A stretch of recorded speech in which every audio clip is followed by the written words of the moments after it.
leisure boats industry right now stands at $38 billion, and it is expected to rise to $52 billion in just a handful of years. What's all the fuss? Well, we're right on the cusp of summer right now, and we're bringing it to you now in a buy, hold, sell special report about the leisure boating industry. And I have the expert of all experts here, a friend, a dear old friend, someone who I've known for decades right now. This guy was born on a boat. He sells boats. He lives boats, and he knows everything about this industry. Welcome to Buy, Hold, Sell, Todd Wittman. Todd Schoenberger, thank you very much for the intro. I appreciate it. Well, you know, you got the right first name. It's been way too long. It has been way too long, and there's no doubt about that. It's been way too long. And I tell you what, though, Todd, from day one when I met you, all you did was talk about boats. And here you are. You are the yacht broker for Not 10 Yacht Sales on the Chesapeake Bay. You yourself are down on the Eastern Shore. Beautiful part of Maryland, by the way. And here you are right there, and you have all the yachts, all of the boats right there at your fingertips right now. And not only that, you know all about the trends that are taking place. Todd, tell the audience, though, give everyone a little bit of intro about you, because I know you're selling yachts and you're selling boats, but maybe there's a little bit more to this. All right, be happy to do it. So thank you for the intro, Todd. I've been doing this in excess of 20 years, both in the new boat sales. I've migrated mostly towards used product and brokerage. With Not 10 Yacht Sales about 12 years ago. We're kind of a go-to organization. We're up and down the Eastern Seaboard and out to the Great Lakes. And we list and sell. We're like a real estate agent for boats. So we're on the ground looking at market trends, what's selling, what's not selling. And, you know, we have a pretty good pulse on what's going on in the industry. Fantastic. So everything I'm reading, I look at all these publications, and the one thing that Toby and I, now that we're co-hosting Buy, Hold, Sell, and we're doing it with some just A-list celebrity guests from Wall Street that are coming on our show, and we're getting a lot of feedback from a lot of different sectors, and they're asking us to say, look, you know what, take a look at what we're selling and what we're doing might be something that's there. Usually that doesn't move the needle for us, but what does is when I start reading about big trends that are taking place, and especially when you have this so-called recession that we're supposed to be hitting here in the United States, yet you still have a lot of people that are buying these boats right now. So I want to ask you, the first question is, well, are you seeing any type of a slowdown when it comes to selling boats? Well, we saw a huge volume of folks push into this activity during COVID. We call them COVID buyers in our industry, where they were flush with cash. They had nowhere else to go. So a lot of families bought these boats. They've used them, and the life cycle in our industry is that people have a boat for 3 to 4 years, and then there's two things that pop up. Either they go, this is the expense it doesn't warrant for the amount of use it's getting, or we love this activity and we want to get something else. And we were really surprised. We expected to see a lot of fallout in our industry, where we had people who had bought boats during those COVID years getting out. And what we have really found is a lot of them have kind of pushed all in and are now buying bigger, more expensive boats, and are realizing that this is what they want to do with not only their spare income, but their spare time, which is even more important. And we are not, I think 2021 will be kind of a high watermark in our industry, but it's not like the bottom has fallen out. We have still remained very busy over the past 24 months since that high water mark.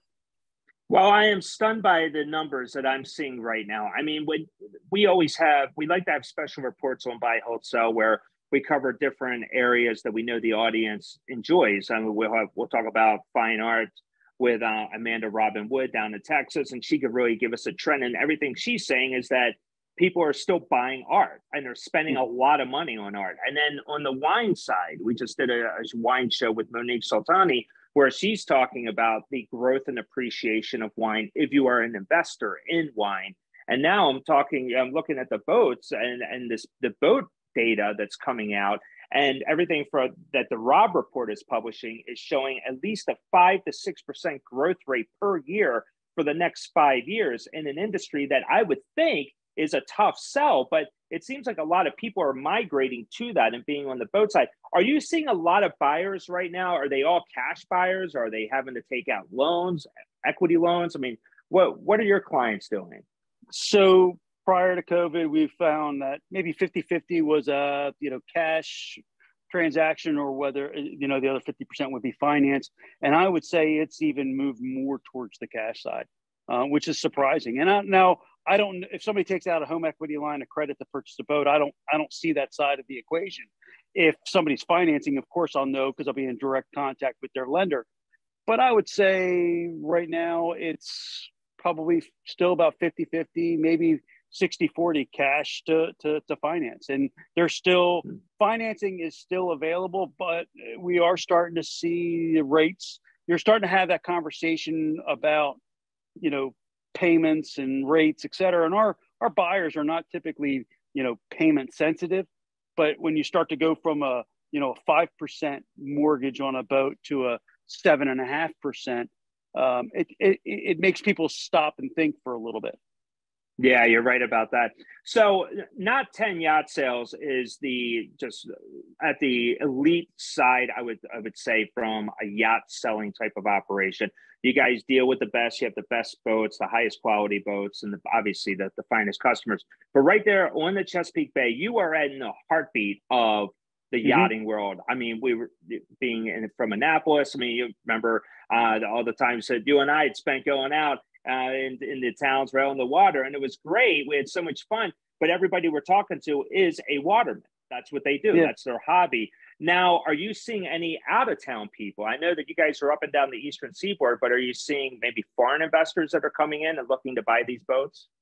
You do get some South American buyers in our business. You don't see too much going to Europe or even the Far East. Most of it's domestic.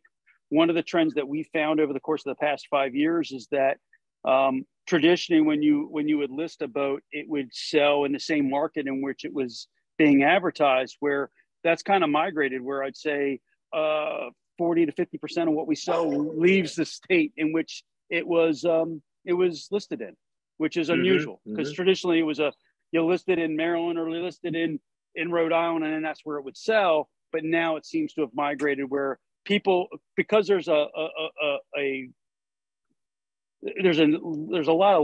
low inventory right now, and people are hunting and pecking for the right boat. So where you would traditionally, if you were looking for a specific boat, you'd say, okay, I'm going to look within this 60, 90 mile radius. Well, if you can't find it, then you'll start to broaden your horizons and look, in a different market, just to be able to find the right boat at the right price. So that's what we've seen that over the past 5 years. So is this, I mean, it's probably a stupid question. Is this your busy season coming up this summer? Yeah. So I would say our busiest time is literally from March. Here in the mid-Atlantic, we have to winterize the boats, and basically they're in a state of storage from, say, the first of the year till about the first week of March. Once they're able to get out of that storage mode, we're able to consummate deals that we wrote over the winter and write new business. So from literally March 1 to the end of June is probably the busiest time for us, but we sell all throughout the entire calendar. August, during that back to school time, is one of the slower times, and the holidays are the two slowest points in our business. But we list and we sell literally throughout that and the entire year. Wow, that sounds great. Well, listen, we're going to leave it on that note, on that block, because Todd, coming up after the break, I have to ask you to really get into some of these. I mean, I'm sure they're boat brands that are out there, the best boat brands. I know our audience is probably on the edge of their seats right now, wondering what the hottest boat is to own right now. But we're going to definitely bring it right to you. So please stay with us on Buy, Hold, Sell. Right back after the break. Buy, Hold, Sell, brought to you by CrossCheck Management. Hi everyone, I'm Veronica Dudo, and welcome to Buy, Hold, Sell. If you have the Russians that are going into Ukraine, the Americans and the Germans and everyone else in Europe is going to say, hell no. If Russia doing things, logically was their MO, I'd agree with you. Yeah, Todd, why don't you get him on a phone call right now? Hello, Financial News TV, just the way you like it. Fast-paced, unadulterated, in-your-face, rock and roll style. Join us next time on Buy, Hold, Sell Live. Oh, yeah, I'm going to remember all that. I can't even remember. Oh, God. Yeah, well, I want you to, oh, my God. Fast pace, no, oh, sorry. Take one. Fast pace, no holds barred, in your face rock and roll style. Woohoo! Let's kick some ass.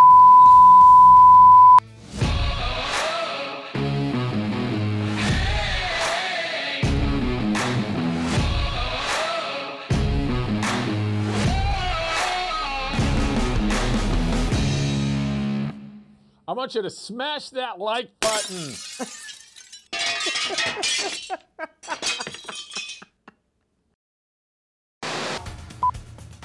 Track, cue, dissolve. Good morning and welcome from Bigwig Studios. From the Bigwig Media Studios. Bigwig Media's broadcast center at the Willard is the ideal headquarters to host your virtual meetings and video conferences.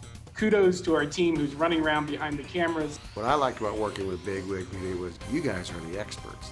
Our industry pros have you covered. Let's get started.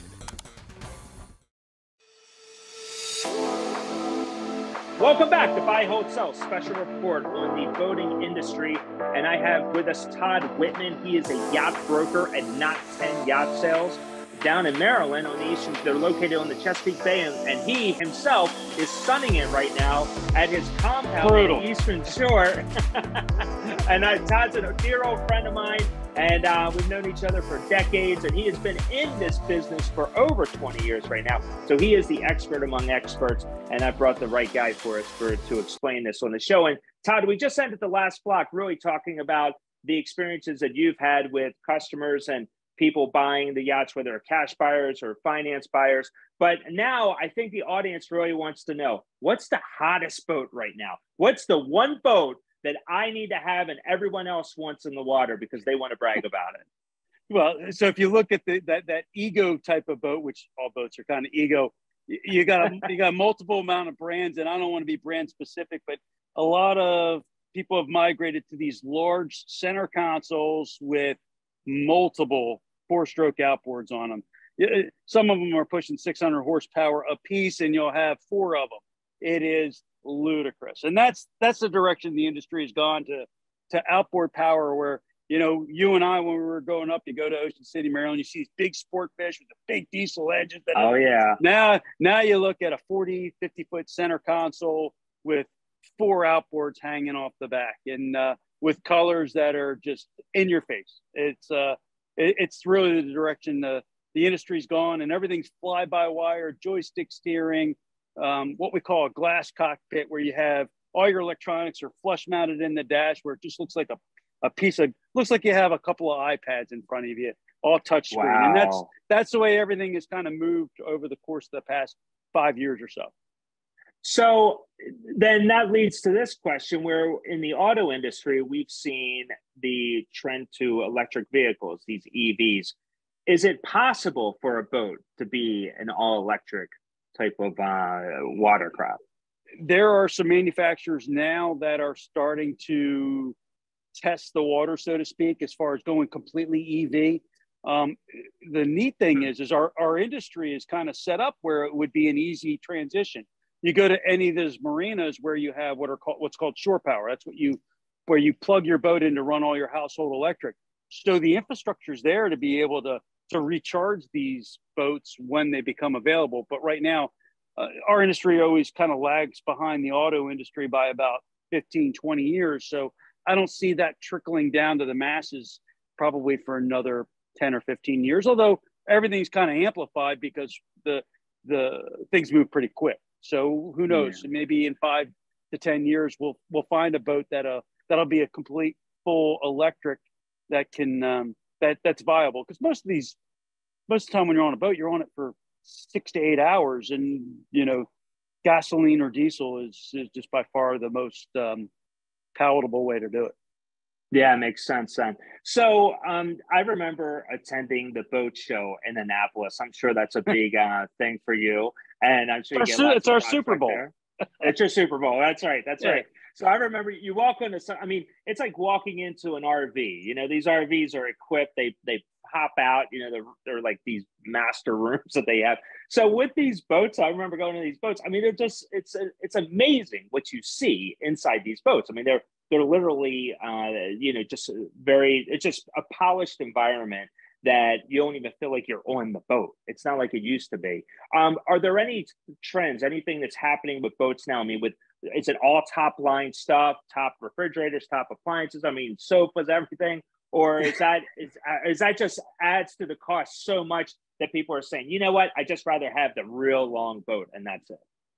So if you look at where we were a decade ago, is most people would buy these big cruising yachts and they bring their families on board and they would spend the night. So you'd have 2-3 cabins and wow, all this stuff. And then I think what happened is that they realized that that a lot of those things just aren't being utilized. So they've migrated into what's called day boating, where you come down, you hop in the boat, you run from here to Annapolis or up to Baltimore. I'm speaking here locally in our market, and you're on the boat for the day. And when you're done, you pack everything up and go home. So that's kind of what things have migrated to. And it's mainly because of the time, and that, you got kids events, you have family commitments, and to have all that stuff that's not being utilized. So now there's always going to be a market for those motor yachts and what we call express boats with cabins but everything's kind of migrated more towards day boating. And I think it's not because of money, because they're by no means less expensive. It's not because it's a budget. It's just because people just go, I'm not going to have all this shit on my boat if I'm not going to use it. Yeah, and that makes a lot of sense. So are the people that are boating, growing up, my uncle had a charter fishing business down on Kent Island, and we would go out. I would go out as a kid, my cousins and I, and we'd help out, with these guys who were out there just fishing.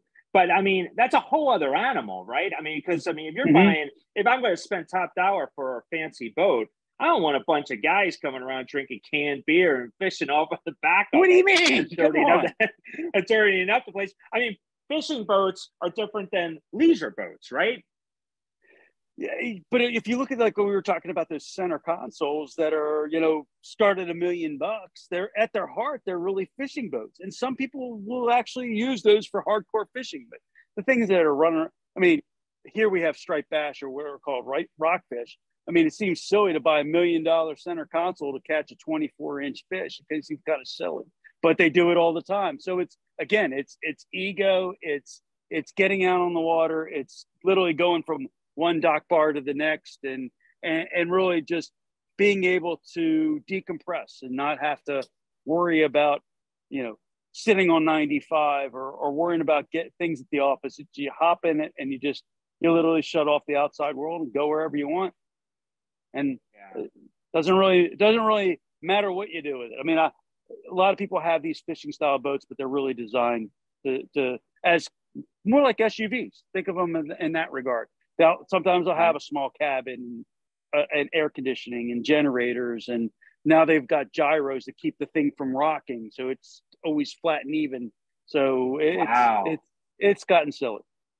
That is something else. That's some technology then. So you used the word earlier, Todd, and I have to ask you, use the word yacht. So what defines a yacht? Usually it's the son of a bitch behind the helm.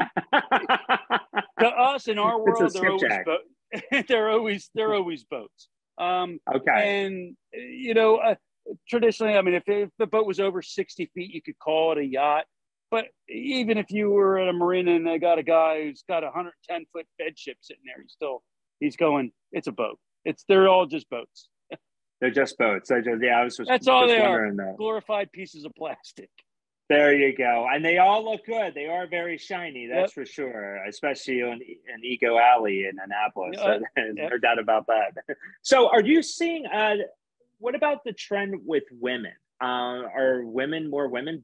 Do you see more women buyers? I think one of the most exciting things that we've seen over the past few years is how many people have, again, pushed into this activity, whether they be women, whether they be, a lot of, I hate to even use the term minorities because I don't even look at them that way, but the, Hispanics, African Americans, literally, what you're seeing. Changing. Yeah.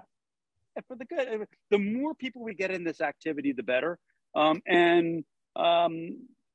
You are seeing what's interesting is that when you look at going back to women, is you're starting to see them being an integral part in pushing for this lifestyle and going, you know what, you only have a short window of opportunity with your kids and being able to raise them the way you want. And you can either have them sitting in front of a screen like this, or you can have them out in nature, whether it's in a small boat kicking around a back creek or whether it's in a bigger boat. It's just being able to experience life and experience nature is something you know, if you can give that to your kids, you're giving them a lot.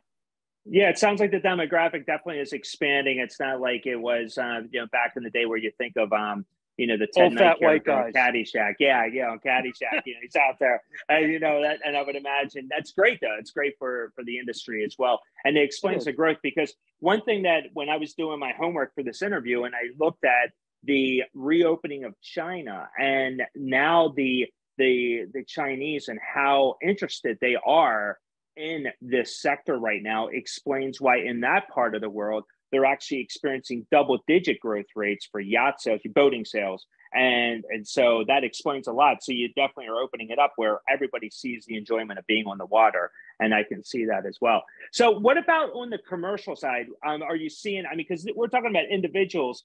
I'd imagine if you're a charter fisherman, the only way you're really going to make any money is to have multiple boats. You're going to have, it's just like having a franchise. You want to have multiple businesses, multiple locations. Are you seeing anything from the commercial side where people are saying, look, I need to have 2 or 3 of these things out there for crabbing, fishing, picking up, the rockfish, whatever it is. We don't see a lot in the commercial. We don't see a lot. We don't see a lot on the commercial side of the equation. Right.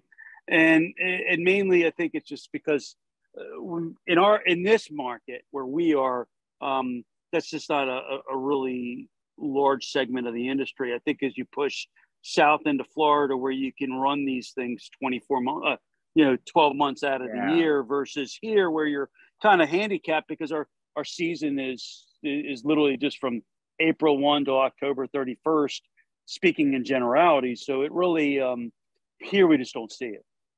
If you're going to talk about trends and look at the commercial side, I think you should look at more about the publicly traded companies in our industry that are making some large plays. If you look at one of the principal retailers in our business is MarineMax. They sell Brunswick product, which is Sea Ray, Boston Whaler, a couple other manufacturers, where they actually were having such a supply chain issue that they decided to buy a manufacturer to help feed them inventory. They bought a company called Cruisers Yachts out of Wisconsin to basically build boats for them to be able to retail because they were having such supply chain issues. So, wow.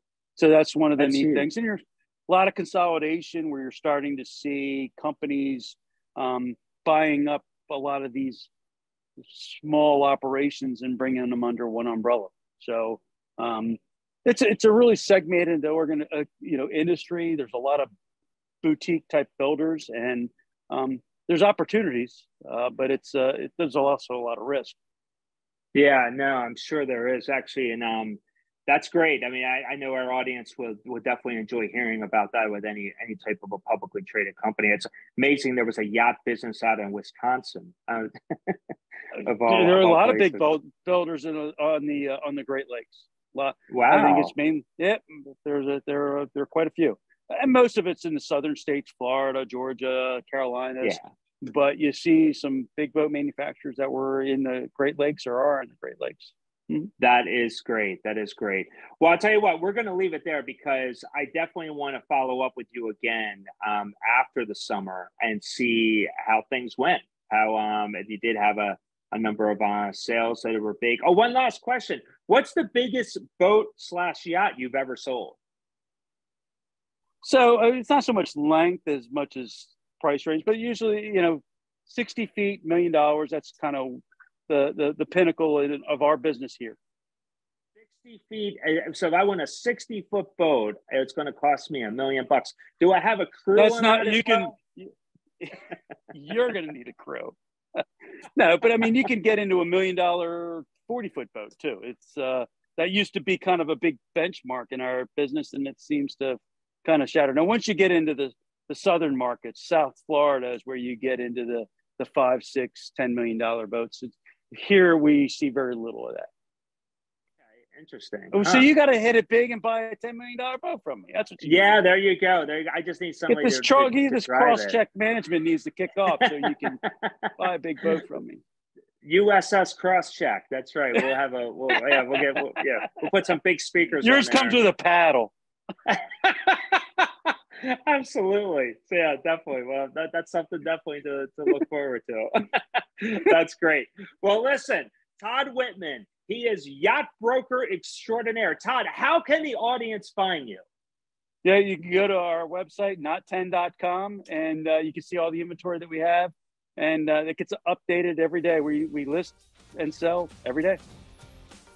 10.com. That's right. Well, we'll definitely be promoting that. KNOT, the number 1, the number 0.com. Love that. Okay. Well, we'll definitely be promoting that on our end as well. So that's awesome. So listen. So Todd. So thank you so much for joining us today on Buy, Hold, Sell. I really appreciate it. I know the audience appreciates it as well. So on behalf of Todd Wittman, I am Todd Schoenberger, and thanks again for joining us today for Buy, Hold, Sell Special Report on the boating industry. We'll catch you next time. Take care. I want you to smash that like button.